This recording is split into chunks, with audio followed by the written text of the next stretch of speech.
Buenos días, mi nombre es Steven Pacheco, perteneciente a la Universidad Estatal de Milagro, de la carrera de Enfermería segundo semestre. El día de hoy veremos cómo realizar un examen físico a un paciente. Debido a la actual pandemia por coronavirus, debemos recordar siempre portar nuestras medidas de bioseguridad, tales como una mascarilla, alcohol antiséptico para cuando tengamos al paciente poder desinfectar sus manos,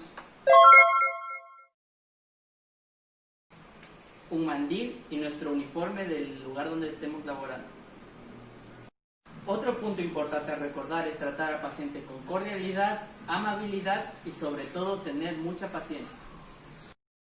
El tratar con amabilidad al paciente nos permitirá conocer mucho más de este y podemos realizar una correcta anamnesis y así poder proceder con un correcto análisis enfermero. Una vez que tengamos al paciente en nuestro consultorio, procederemos a hacerle algunas preguntas para registrar esos datos y tener nuestra anamnesis lista.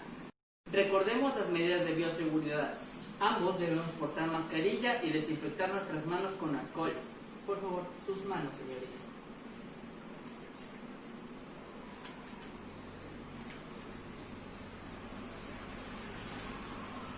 Procederemos a realizarle las preguntas a la paciente para poder obtener más datos sobre ella, así como su escolaridad, el lugar donde vive y cuál es el problema por el que asiste a nuestro consultorio. Es importante recordar que al paciente debemos informar de todos los procedimientos que le vayamos a realizar para que así éste sepa lo que está sucediendo. A continuación procederemos a tomar el pulso. Esto lo haremos en el pulso radial. Recordemos que para tomar el pulso radial lo debemos hacer de esta manera, con los dedos como una pinza. Ubicamos el pulso radial y en nuestro reloj comenzaremos a ver el conteo de pulsaciones durante 1 minuto. Estas deben ser de 60 a 80 y marcará que es un pulso totalmente normal. Transcurrido el minuto podemos verificar que si cumplió de 60 a 80 pulsaciones por minuto, este es un pulso totalmente normal. Continuemos con la explicación acerca de los pulsos corporales. Para ello debemos recordar que debemos utilizar nuestros guantes de manipulación e informar al paciente lo que le vamos a realizar. Como ya analizamos anteriormente, el pulso radial se ubica en el radio de la mano. El pulso carótido lo ubicamos en la carótida de la paciente. Este debe marcar igual de 60 a 80 pulsaciones por minuto, de lo contrario tenemos un pulso anormal.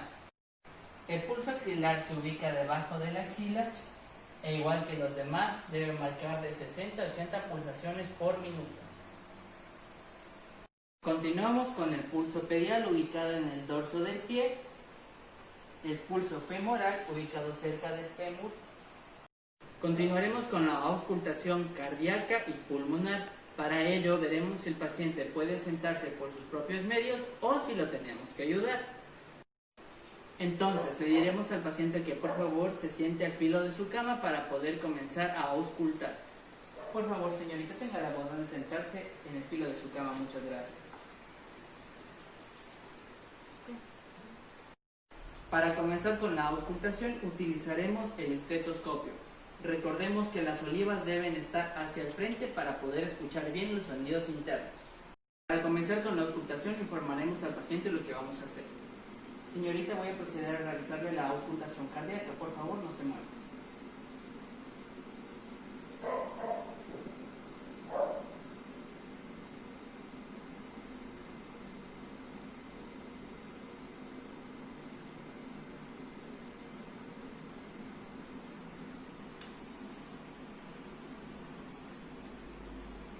Recordemos que los focos cardíacos que tenemos que escuchar son el foco tricúspide, mitral, pulmonar y aórtico. Con la auscultación pulmonar y recordemos que si el paciente no se puede mover por medios propios, nosotros debemos hacerlo. En este caso le podremos pedir al paciente que se levante su blusa.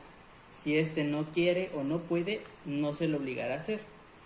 Comenzamos con la auscultación pulmonar, empezando por estos 2 puntos, siguiendo en forma de zigzag hasta llegar a la base de las escápulas, a la porción final de cada uno de los pulmones.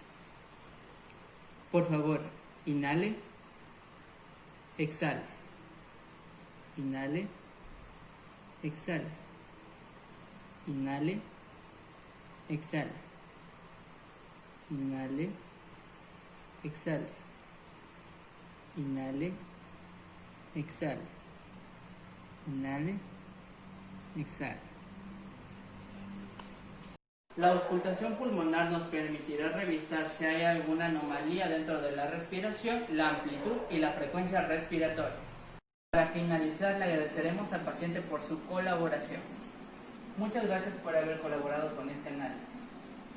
Para finalizar, debemos retirarnos nuestra mascarilla y nuestros guantes de manipulación y desecharlos en el tacho rojo. Y eso ha sido todo por el video de hoy. Muchas gracias.